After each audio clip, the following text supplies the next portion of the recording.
ধৈর্য ধরো, তোমার জন্য যেটা বরাদ্দ সেটা দেরিতে হলেও আসবে ইনশাআল্লাহ। যে তোমার খুশির জন্য নিজের খুশি ভুলে যায়, তার থেকে বেশি ভালো কেউ আর বাসতে পারে না। অপমানের জবাব সবসময় চড় মেরে বা কথার মাধ্যমে দেওয়া যায় না। মাঝে মাঝে অপমানের যোগ্য জবাব কাজের মাধ্যমেও দিতে হয়। সময় যখন খারাপ যায় তখন অনেক কিছু শুনতে আর সহ্য করতে হয়। কষ্ট দেওয়া মানুষগুলো এমনই যে বিষ দিয়ে বলবে খেতে হবে, আর বিষ দেওয়ার পর বলবে তোমাকে বাঁচতেই হবে। সম্মানের ভয় কখনো এক হতে পারে না। মানুষের অন্তরে সম্মানের স্থান করে নেওয়া উচিত। ভয় তো মানুষ কুকুরকেও পায়।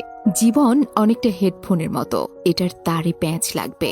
ধৈর্য ধরে খুলে ব্যবহার করতে পারলেই জীবন সহজ। শিশুদেরকে ধনী হতে শেখাবেন না, তাদেরকে সুখী হতে শেখান। তাহলে সে বড় হয়ে কোনো জিনিসের মূল্য না খুঁজে মূল্যায়ন করতে শিখবে। তোমাকে ভাঙতে যাওয়া মানুষের সংখ্যা কখনো কমবে না, তুমি বরং নিজেকে গড়তে শেখো। যদি আপনি এমন একজন মানুষের অপেক্ষায় থাকেন যে আপনার সকল সমস্যার সমাধান করে দেবে, তাহলে একটু নিজের আয়নার সামনে দাঁড়ান। সকল সমস্যার সমাধান করার মানুষটিকে পেয়ে যাবেন। অনেক কথা আমাদের ভেতরটাকে ভেঙে চুরমার করে দেয়, তবুও এমন ভান করি যেন কোনো ব্যথাই আমরা পাইনি। নিজেকে এমন ভাবে সাজিয়ে নাও, যারা তোমাকে একা করে গেছে তারা যেন একদিন তোমাকে দেখে আফসোস করে। মনের অশান্তি সবচেয়ে বড় অশান্তি, যেটা কাউকে বোঝানো যায় না। বললেও অশান্তি কমে না। মানুষ শুধু ব্যথায় না, কথাতেও মরে যায়। কথাতে যে কত ব্যথা তা শুধু আঘাতপ্রাপ্ত মানুষেরাই জানে। যে কোনো অবস্থায় যখন তুমি শান্ত থাকা শিখে যাবে, তখন বুঝবে তোমাকে কোনো বাধাই আর থামাতে পারবে না। বন্ধুত্ব করার মতো যোগ্য লোক পাওয়া না গেলে একা থাকুন, তবুও অযোগ্য কারোর সাথে বন্ধুত্ব করা উচিত নয়। ভালো হয়ে থাকাটা কঠিন কিছু না, কিন্তু অনেক খারাপের মাঝে ভালো হয়ে থাকাটা অনেক কঠিন। জীবনে কাউকে পাওয়াটা বড় কথা নয়, জীবনে যাকে পেয়েছেন তাকে জীবনের শেষ পর্যন্ত কাছে পাওয়াটাই বড় কথা। যে আঘাত দেয় সে ঠিক ভুলে যায়, কিন্তু যে আঘাত পায় সে শত চেষ্টা করেও ভুলতে পারে না।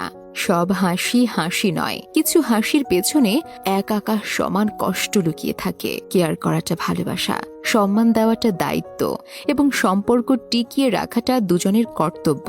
নিজেকে এখন দেওয়াল করে মনে হয় প্রয়োজন ছাড়া কেউ ফিরেও তাকায় না।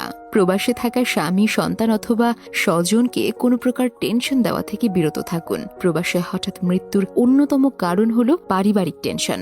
এক অক্ষরের শ্রেষ্ঠ শব্দ হলো মা, 2 অক্ষরের শ্রেষ্ঠ শব্দ হলো বাবা, 3 অক্ষরের শ্রেষ্ঠ শব্দ হলো বিবেক, 4 অক্ষরের সবচেয়ে শ্রেষ্ঠ শব্দ হলো ভালোবাসা। ছোটবেলা সব থেকে বেশিরভাগ যে প্রশ্নের উত্তর দিতে হতো, বড় হয়ে কি হতে চাও? কখনো বলতাম ডাক্তার, আবার মনে মনে শিক্ষক হয়ে শিক্ষকের ছেলেকে পেটানোর স্বপ্নও দেখতাম আমি। আবার কখনো বাবার মতো বড় হতে চাইতাম, যা দেখতাম তাই ভাবতাম।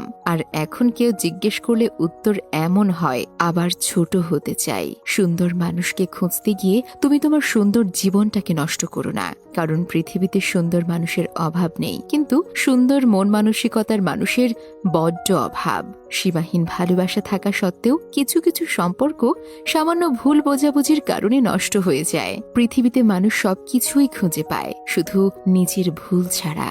সবার ভালোবাসা সময়ের সাথে সাথে কমে গেলেও বাবা মায়ের ভালোবাসা সব সময় একই থাকে। ভুলে যাওয়া আর ভুলে থাকা, দুটার মধ্যে বিরাট পার্থক্য আছে।